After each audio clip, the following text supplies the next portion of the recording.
best rice for diabetes. I finally found it. Hello, blood sugar warriors. Welcome back to the channel. Today, I'm diving into a question I get asked all the time.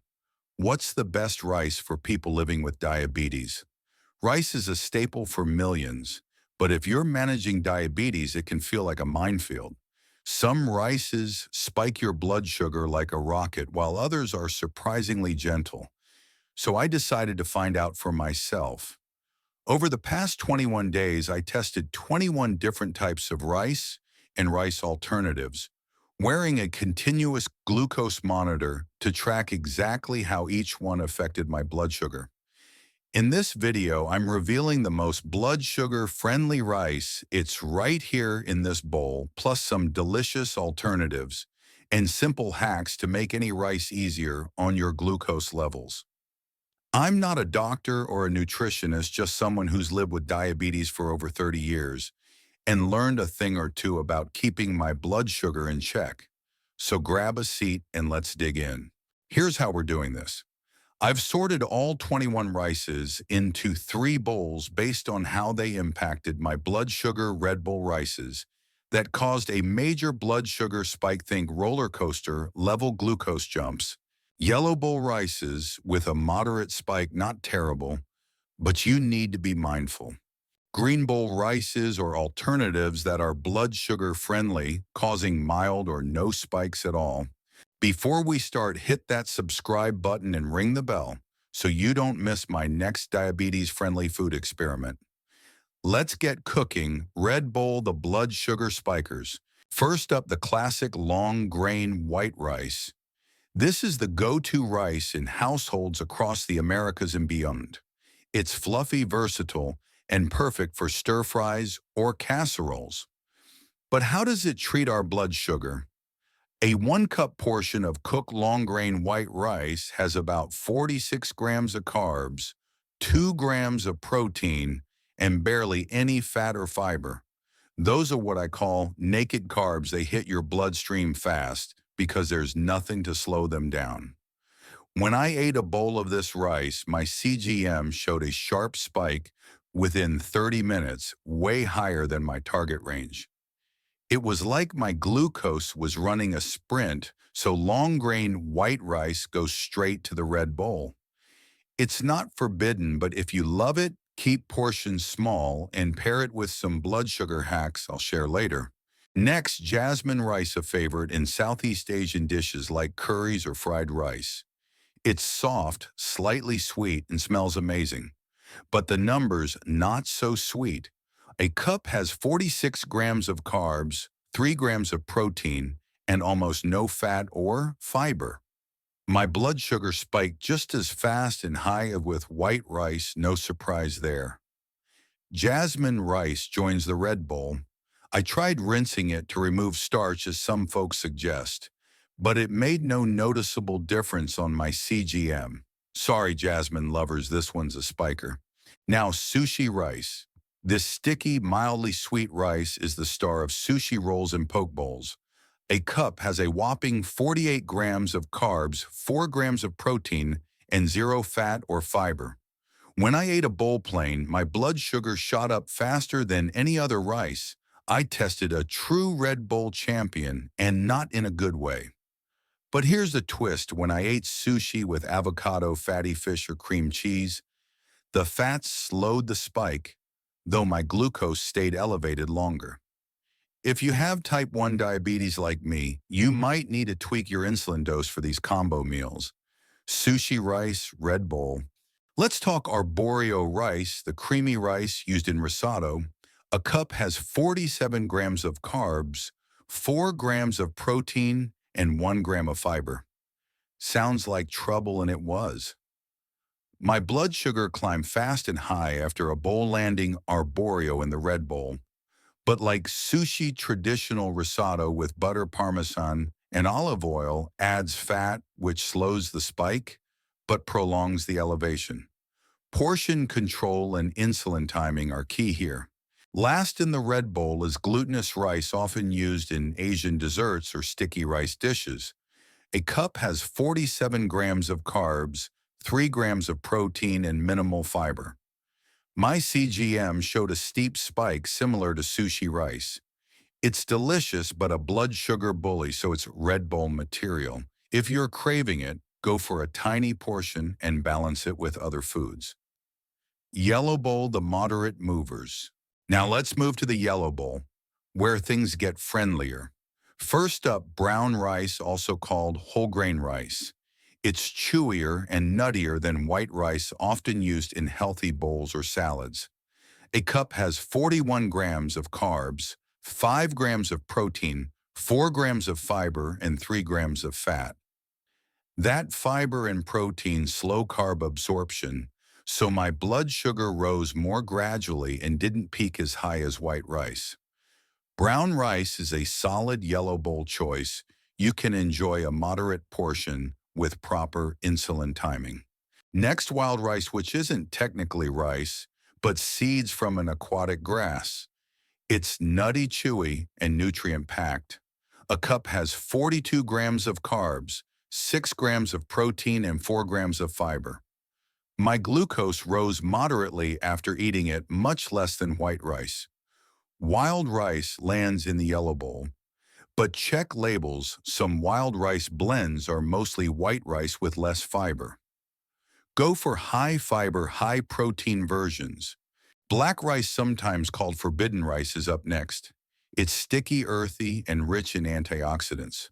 A cup has 42 grams of carbs, 3 grams of fiber, 5 grams of protein, and healthy unsaturated fats. My blood sugar rose gradually, peaking higher than I'd like, but not dramatically. Black rice goes to the yellow bowl, a better choice than white rice, especially with its nutrient profile. Red rice is similar to black rice, but firmer and less sticky. A cup has 47 grams of carbs, 4 grams of protein, 3 grams of fat, and 2 grams of fiber. My CGM showed a moderate spike, a bit higher than black rice, but lower than white rice. Red rice earns a spot in the yellow bowl. I eat it occasionally, watching my portion and insulin. Parboiled rice is a new one for this list. It's partially boiled in its husk, retaining more nutrients than white rice. A cup has 43 grams of carbs, 4 grams of protein, and 2 grams of fiber. My blood sugar rose steadily, but not too high, making it a yellow bowl contender. It's not as exciting as black rice, but a decent option. One of my favorites is a rice mix with brown rice, quinoa, and black lentils. A cup has 38 grams of carbs, 8 grams of protein, and 5 grams of fiber. Impressive. My glucose increased slowly over a couple of hours without spiking too high. This mix tastes like real rice, but is way kinder to blood sugar, so it's in the yellow bowl. Pro tip: make your own mix with low glycemic grains like barley or farro for even better control. Green bowl, the blood sugar heroes. Now the green bowl, where the magic happens. First up, cauliflower rice. This isn't rice, but a veggie chopped into rice-like pieces. A cup has just 5 grams of carbs, 2 grams of protein, and 2 grams of fiber. To make it, shred cauliflower, stir-fry with a tablespoon of olive oil for 6 to 8 minutes, and add a pinch of salt. My blood sugar stayed flat after a bowl, no spike at all. Cauliflower rice is a green bowl superstar. It's low-calorie, packed with vitamins, and mimics rice's texture. Next, shirataki rice, made from the konjac plant. It's translucent, jelly-like, and has almost no calories. A cup has 5 grams of carbs, mostly fiber, with negligible protein or fat. When I ate it, my blood sugar didn't budge, zero spike. Shirataki rice is the ultimate green bowl winner. It's bland alone, but soaks up sauces like a sponge, making it perfect for curries or stir-fries. Rinse it well before cooking to remove the slight odor. A new addition to the green bowl is broccoli rice, similar to cauliflower rice, but made from broccoli. A cup has 6 grams of carbs, 3 grams of protein, and 3 grams of fiber. My CGM showed no spike, just like cauliflower rice. It's nutrient-dense with vitamin C and K, and adds a slight green flavor to dishes. Stir-fry it like cauliflower rice, and it's a green bowl gem. Blood sugar hacks for any rice. Before I crown my favorite, let's talk hacks to make any rice more blood sugar friendly. These change the game for me. Cool and reheat cook rice, refrigerate it for 4-6 hours, then reheat. This increases resistant starch, lowering the glycemic index. Studies back this up for both type 1 and type 2 diabetes. My CGM showed slower, lower spikes with cooled rice. Try it and let me know in the comments how it works for you. Balance your plate. Divide your plate into thirds: 1/3 rice, 1/3 non-starchy veggies like broccoli or zucchini, and 1/3 lean protein like chicken or tofu. The fiber and protein, slow carb absorption, keeping your blood sugar steadier. Avoid high-fat sauces like butter, chicken, though they can prolong glucose elevation. Portion control. For Red Bowl, rices stick to 1 or 3 to 1 or 2 cup cooked. Even Yellow Bowl rices need moderation. About 3 hours for 4 cup works for me. Green Bowl options. Eat as much as you want. Insulin timing. If you use insulin, especially for type 1 diabetes, adjust your dose and timing for high-carb or high-fat meals. For sushi or risotto, I split my dose over a longer period to match the slower carb absorption. Add fiber and fat mix in chia seeds, flax seeds, or avocado with your rice. These add fiber and healthy fats, slowing glucose spikes.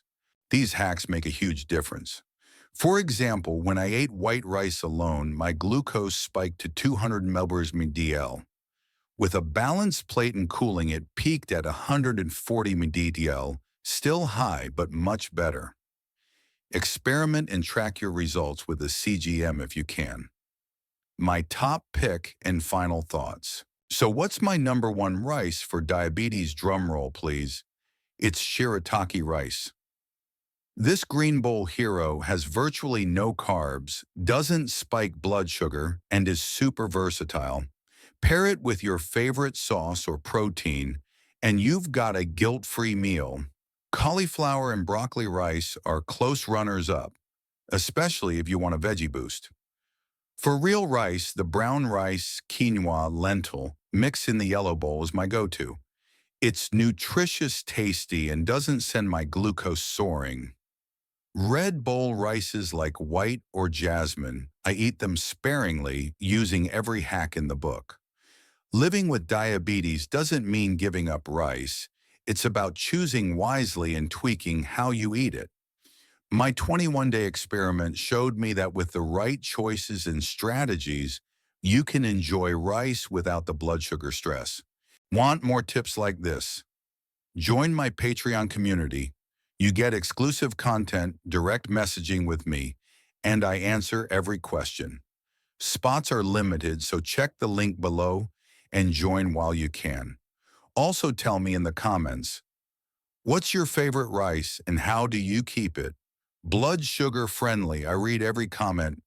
If you like this video, give it a thumbs up and share it with someone who needs it. Next up, I'm tackling pasta. Yep, I found diabetes-friendly options that don't spike my glucose. Click here to watch that video now. Thanks for watching, Blood Sugar Warriors. Keep fighting the good fight, and I'll see you in the next video. Stay healthy, stay strong. Ciao.